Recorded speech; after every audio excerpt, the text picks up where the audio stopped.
Donc on a de l'eurodoll du 20, on a du GPOD du 20, de l'eurodoll du 19, le du 19, GPOD.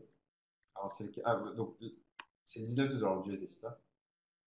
Voilà, 19-12, mais je l'ai posté le 12 décembre. Non, Ouais, c'est ça. le 12, 19, 12. Ok, bon. Alors, analyse, weekly, niveau des 0,75 important. Ok, donc D1 tendance neutre.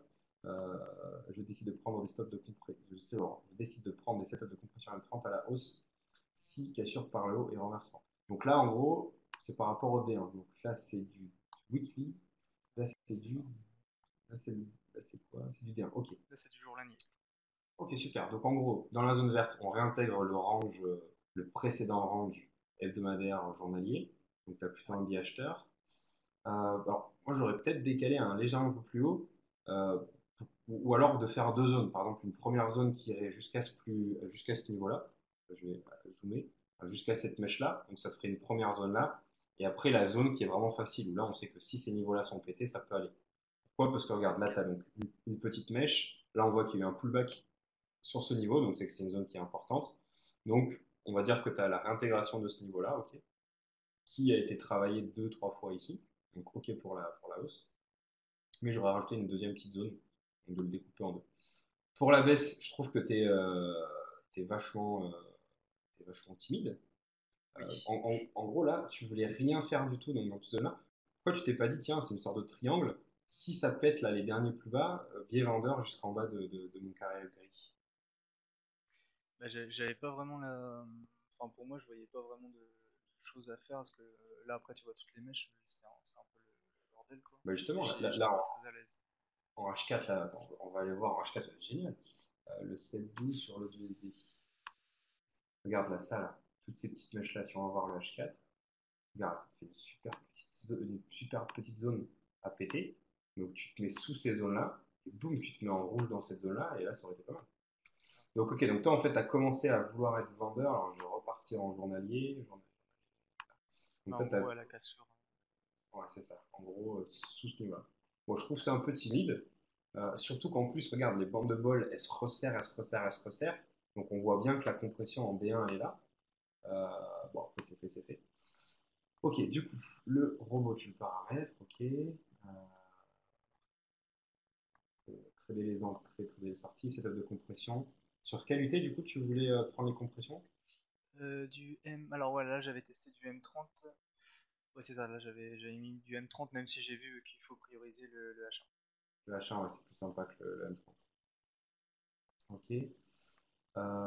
Du coup, il y a un trade, alors attends, qu'on se retrouve bien. Donc, ok, donc là, c'est plusieurs jours plus tard. Donc, Ouais, on est c'est dans ça. ta zone. Ok. Alors, juste une question avant de regarder la suite.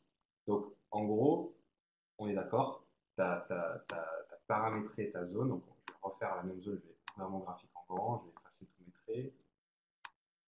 Ok. Donc, toi, ta zone, c'était donc sous ce niveau. Donc, c'était ici.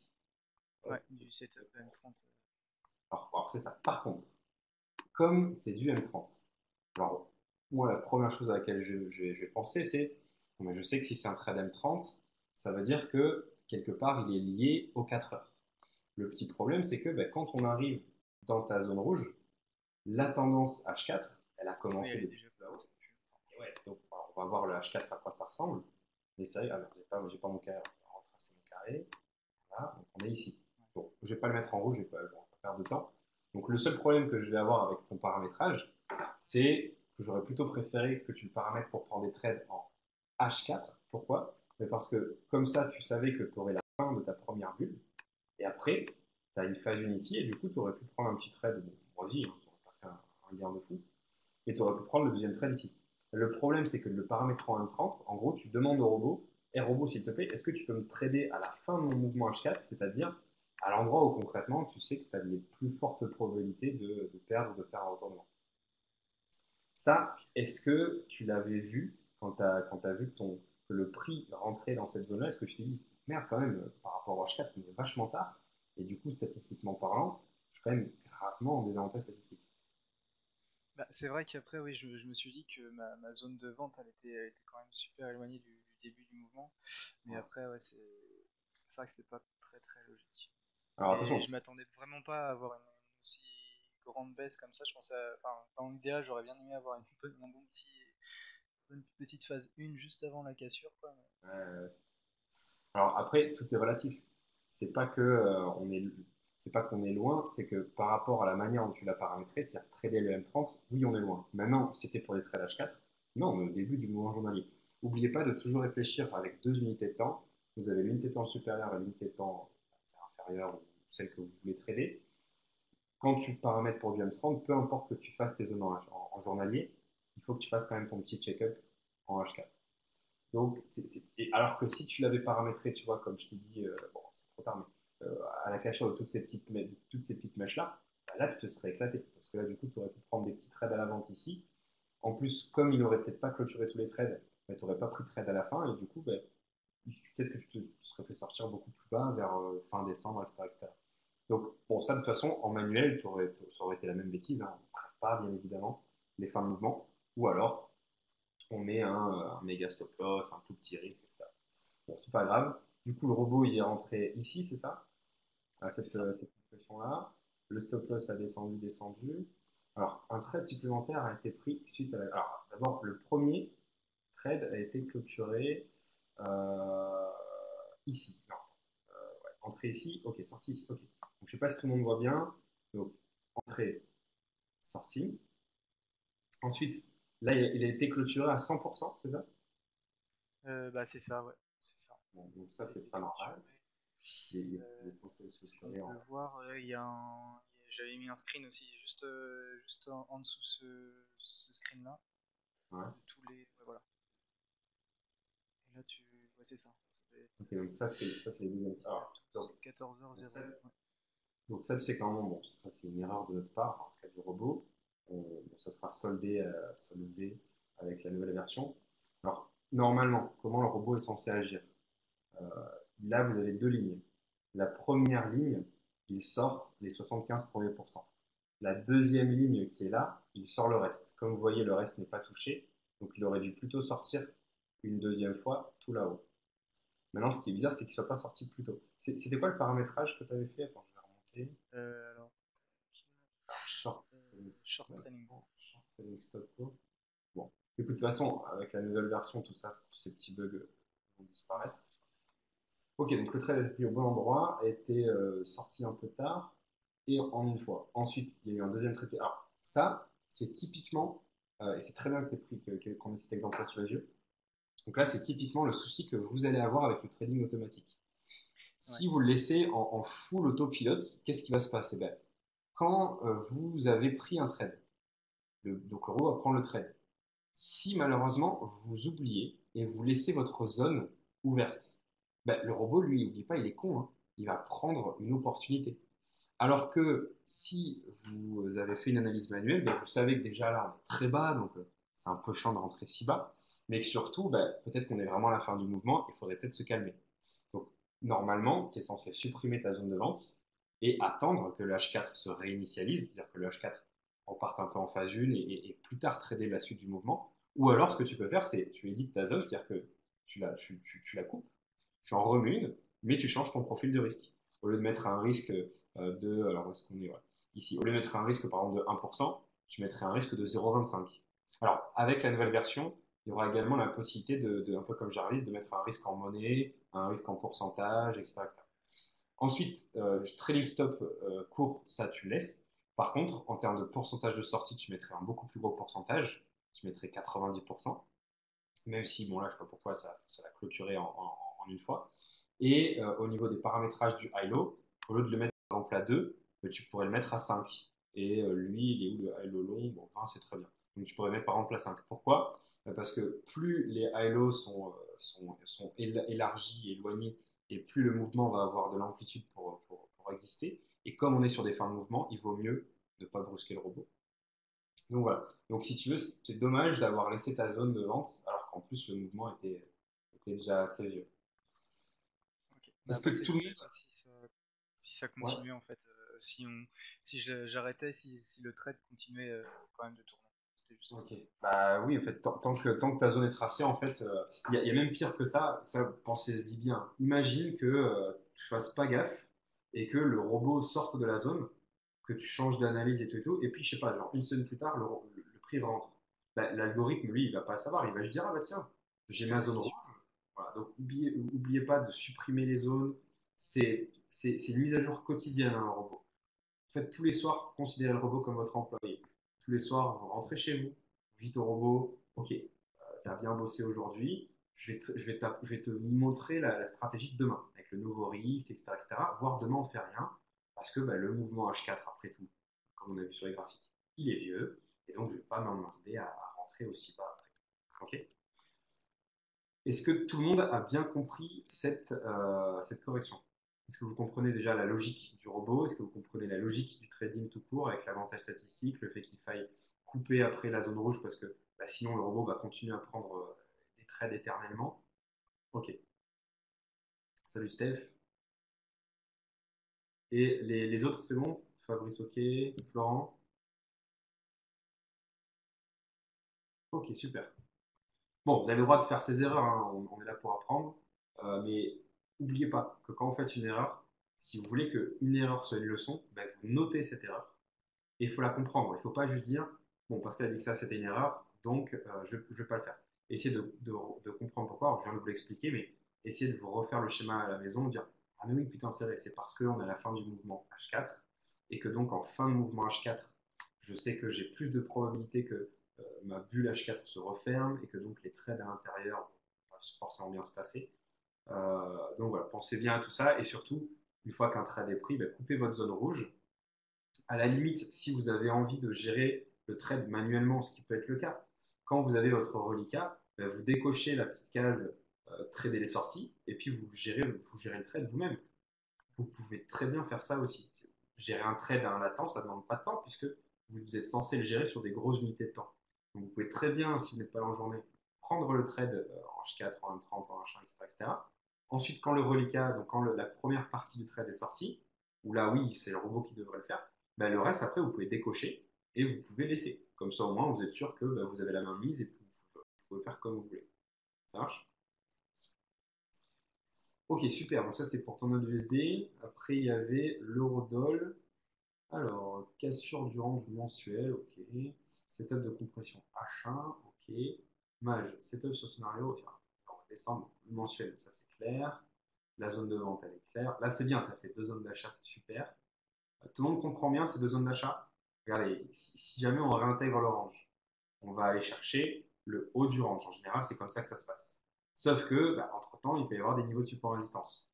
Il se trouve que là, les niveaux de support résistance sont facilement identifiables. C'est le milieu du range. Regardez, là, on avait déjà bloqué, j'ai zoomé, on avait bloqué une partie là. Vous avez toutes ces grandes mèches. C'est-à-dire qu'en gros, chaque fois, on a trouvé un niveau de support important. Là, il y a une méga mèche, là, il y a des petites mèches. Bref, il y a un niveau de support. Là, on a fait un pullback dessus. Donc, deux zones. Et les deux zones peuvent être peut-être avec un niveau de risque différent. Par exemple, on pourrait dire, ben, dans la première zone, je pense qu'on a une bonne probabilité de monter jusque-là. Par contre, une fois qu'on est là-haut, peut-être que le mouvement va s'essouffler, etc., etc. Donc c'est très bien d'avoir tracé deux zones du coup. Ensuite, au niveau du bot, il y a eu. Alors, attends, ça c'est quelle unité de temps? C'est du D1. Donc on est d'accord, c'est les trades H1. Est-ce qu'ils sont là? Ils sont là. H1, ouais, c'est ça. Ok, donc d'abord, tu étais à l'achat dans la partie inférieure pardon, du range. On en avait parlé, je crois, de ces trades-là. Non, Alors, c'est ce que je suis en train de dire. parce que je les trouve vachement hauts. Alors, ça pareil, tu vois, quand tu es ici. Donc, essaie que lorsque tu as un trade qui est pris dans la zone basse, après, dégage la partie bleue, parce qu'en fait, sinon, ce qu'il va faire, c'est qu'il va te prendre des trades pendant toute la montée dans le range. Or, un range, ça se traite en bas ou en haut, et on évite de les prendre au milieu. Qu'est-ce qui ferait qu'on prendrait des trades au milieu? Ben, ce serait qu'on soit déjà gagnant et qu'on réinvestisse une partie du gain que l'on a fait. Parce que les trades à l'intérieur d'un milieu d'un range sont plus risqués que les trades aux extrémités d'un range. Donc là, je vois qu'il y a deux trades. Il y a un trade qui avait été pris tout là-bas, qui a été sorti ici.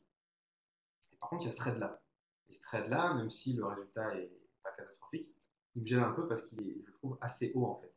En plus, regarde, on est pile à la limite de la zone bleue que tu as tracée. C'est-à-dire qu'en gros, moi, quand je vois ça, ça me traduit quoi? Cette zone blanche, pour moi, c'est un niveau de support résistance. C'est ce que tu as indiqué ici sur ton analyse. Tu estimes que, arrivé ici, ben, on va avoir un niveau de support. Le problème, et l'analyse est très bonne, et tu as fait tes deux zones d'ailleurs sur le DM Trader. Mais le petit souci, c'est que regarde où est pris ce trade-là.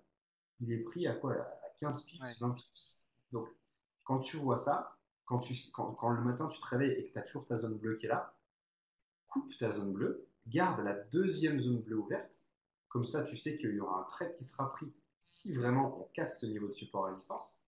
Mais il faut que tu supprimes cette zone bleue parce que regarde là, on est à la limite de ta zone, donc il faut que tu le coupes. N'oublie pas que le robot est con et lui, bah, il est dans la zone bleue, il ne sait pas qu'on est à la fin, donc il va prendre le trade. Alors après, si vous voulez, ce que je peux demander, si ça peut vous aider, on peut rajouter des niveaux de pourcentage en disant, bah, vous tracez la zone et le robot n'a pas le droit de prendre de. D'ailleurs, je pense que je vais le noter. Comme ça, je vais le mettre pour Alex. Autrement que j'avais mis moi dans les petites infos si possible, c'était de dès qu'on prend un trade, autrement on clôture direct. Enfin on clôture pas, mais je veux dire on déprogramme. Ouais, je vais noter les deux trucs. En fait, voilà, je vais noter tout ça parce que c'est vrai que c'est des bonnes idées. Regarde, c'est bon. Ok, je vais noter ça. C'est vrai que ça peut être pas mal. Alors, je sais pas si vous avez compris les autres. Peut-être que vous n'avez pas encore l'habitude. Mais en gros, là, le souci que j'ai avec le deuxième trade, qui est ici, c'est que le premier était bien parce qu'il est dans la zone basse du range. Et comme vous savez, un range, il faut le trader le plus bas possible ou le plus haut possible. Lui, il est non seulement pas près du bas, mais surtout, bah, il est proche de la zone de fin du range. Donc, sous-entendu, il est proche de la zone où on pense que le mouvement va se terminer. Donc, à ce moment-là, donc, ouais, je trouve que les exemples que tu as fait, Valentin, sont super bien, que ça permet de faire avancer tout le monde. Parce que là, concrètement, on voit quelles sont les limites du trading automatique. En tout cas, du full automatique. Parce que là, c'est un peu entre guillemets du full auto. C'est-à-dire que tu as fait ta zone et puis après, tu l'as laissé en autopilote. Non, il faut tous les jours revenir et se dire, tiens, petite analyse, est-ce que cette zone-là, il faut que je la garde? Bah non, parce que je suis au milieu, donc peut-être qu'il vaudrait mieux le prendre là. Ou alors, si je la laisse, peut-être qu'il faudrait que je change mon profil de risque. Ok. Ok. Bon, ensuite, tu as un trade à la vente. Ok. On va revenir sur le forum. Voilà, voilà, ok. Donc fermé. Alors cette fois-ci, il est fermé fermé en deux fois, c'est pareil, 2 secondes. C'est vraiment dommage. Euh, ok. Bon, finalement, l'eurodoll, ça s'est bien passé. Bon, en termes d'analyse, j'ai rien à dire. Elles sont bien. Alors, GVPod. Alors, GVPod, je suis pas un grand fan de GVPod pour de l'intraday. Mais bon, pourquoi pas. Maintenant, c'est vrai que pour tout ce qui est intraday swing, essayer de préférer un peu voilà, le USD, l'euro livre, l'eurodoll, etc., etc. Tout ce qui est GVP Odd, GVP CAD, GVP NZD, ça sera un peu plus compliqué. Salut Guillaume, le spread est moins intéressant, les mouvements sont un peu brutaux. Bon, là, c'est pas grave, mais c'est vrai que de manière générale, je préfère me concentrer sur des paires plus simples Road, etc., que des paires avec GP4, GPod, etc. En tout cas, pour du court terme. Pour l'opposition, il n'y a pas de souci, tu peux le prendre en journée si tu veux. Alors, l'analyse weekly, ok, donc on a une sorte de fourchette, ça n'a pas de souci. Donc en journalier, on a un range, super, qui est à cheval sur un niveau de support, donc sous-entendu, on est à la fois acheteur, à la fois vendeur. Est-ce que c'est comme ça que tu l'as paramétré? Ça paraît différemment. Est-ce que tu peux m'expliquer la manière dont tu as vu le truc? Parce que je vois que la zone d'achat, il n'y a pas de souci, elle est en cassure du range. Par contre, la zone de vente, tu l'as mise ici. Alors, c'était quoi ton idée? C'était la réintégration de cette bande-là de bougies? Alors regarde, si tu vas sur la photo au-dessus, Ouais, voilà. En fait c'est pour ça ça fait la délimitation. Tu vois qu'il y a un carré un peu plus foncé que l'autre. Et en fait le carré ouais. qui est plus foncé c'est là où je fais rien. Et le gris clair c'est là où je commence à vendre. Mais pourtant, ta zone rouge, elle est plus haute. Parce que, en gros, la zone rouge que Ah tu non, as mise, quoique, oui. elle, elle débute là, en fait. Ah non, si c'est ça. C'est que vu que là pour moi on était le haut du range, j'ai fait une stratégie d'anticipation à la baisse. Et je pense pas que c'était cumulable avec toutes les autres stratégies, je crois. C'est possible. Alors, dans ce cas-là, c'est plus. Alors, en fait, le problème de l'avoir programmé comme ça, c'est une bonne idée de le faire, il n'y a pas de souci. Mais là, en fait, tu l'as mal programmé. Si tu voulais anticiper, c'est-à-dire qu'en gros, tu voulais vendre le haut du range, en fait, il faut que dans la zone blanche, eh ben, ce soit la zone rouge pour qu'un setup soit pris dans la zone rouge. Là, en fait, ce que tu as fait, c'est tu dis au robot, écoute, si effectivement il y a un range et que donc ça c'est un niveau de support et que le prix descend, et ben pendant la descente, il y aura peut-être un trade à prendre. Et je veux que tu me le prennes. Ce qui est bien, mais c'est pas ce que tu veux faire. Parce que toi, tu veux anticiper, tu veux trader le haut du range. Donc il aurait plutôt fallu que ta bande blanche soit une bande rouge et que ta bande rouge ici soit aussi une bande rouge pour bien prendre tout le trade. Et après, tu supprimes par exemple ta zone rouge. Ok. Et là, ah mais attends, c'est super récent ça. C'était quand? C'était C'était. fin décembre, on est sur le 20 décembre. Ok. Et du coup, il n'y a pas de trade qui a été pris à ce moment-là? Non, du coup, là, c'est juste une analyse. Et puis après, bah, je crois que j'avais eu un petit souci avec le DM Trader. Ça ne prenait plus rien. Ok. Alors c'est dommage parce que ça a bien baissé depuis. Oui. Alors GBP odd. GBP odd. Ok, donc ça c'est le journalier. Non, ça c'est pas le journalier. Ça c'est le journalier. Ok, donc on avait cette tendance neutre là. Voilà. Et donc, toi tu avais paramétré. Alors je vais mettre la tendance en bleu.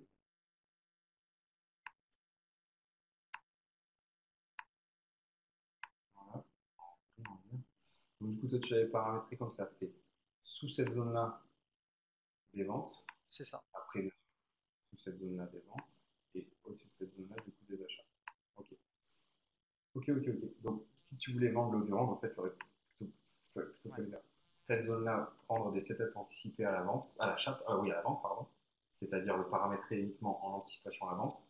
Et sous cette zone-là, du coup, tu l'avais paramétré sur qualité. C'était des traits d'achat que tu voulais prendre? Il me semble que c'était du H1. Ouais, ça devait être du Ça H1. peut le C'était du H1. faire, ça peut le faire parce que si on casse là, il y aurait quoi? Il y aurait deux bougies. Ça pourrait le faire. En H1, c'est sous cette zone-là. Il y aurait peut-être eu la possibilité d'un trade ici et un trade là.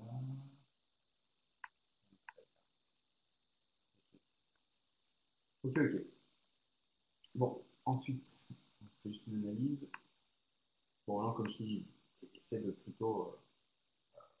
Je préfère que ce soit plus bas. Bon, si tu veux vraiment anticiper, voilà, prends la zone supérieure et demande au robot de faire un trade anticipé. Ensuite, analyse au rebol du 20 décembre. Ça n'a pas changé dans les tendances Ouais, c'est baissières. ça. Ok. Ah, si, il y a une petite nouveauté. Là, tu as une zone grise et zone rouge. Alors, pourquoi zone rouge? Ok, en gros, là, tu voulais trader la nouvelle tendance baissière H4 ou alors la réintégration. Oui, c'est Okay, ça. super. Et là, il n'y a pas eu de trade du coup non plus. Non, il n'y a pas eu de Euh, trade. c'est Après, dommage parce que. oui, je voulais dire. Après, je voulais tester pour des sorties en ralentissement, mais j'ai pas vraiment eu l'occasion en fait, Ok. de pouvoir le faire. Ça marche. Bon, bah, écoute, euh, comme d'hab, bonne utilisation. Maintenant, tu as vu qu'il y a deux choses qu'il faut que tu mettes en place pour vraiment l'utiliser à la perfection. C'est en attendant qu'on l'intègre dans le nouveau robot, de ne pas oublier de supprimer ta zone après que tu aies pris un trade, ou en tout cas de changer les paramètres en mettant un petit risque, et de regarder tous les jours en fait, hein, de faire un petit update. Mais sinon, voilà, comme d'hab, hein, l'analyse était bien, le choix des unités de temps était bien, le paramétrage du bot il était bien. Donc, bah, bien, hein, écoute. Ok. Merci Valentin.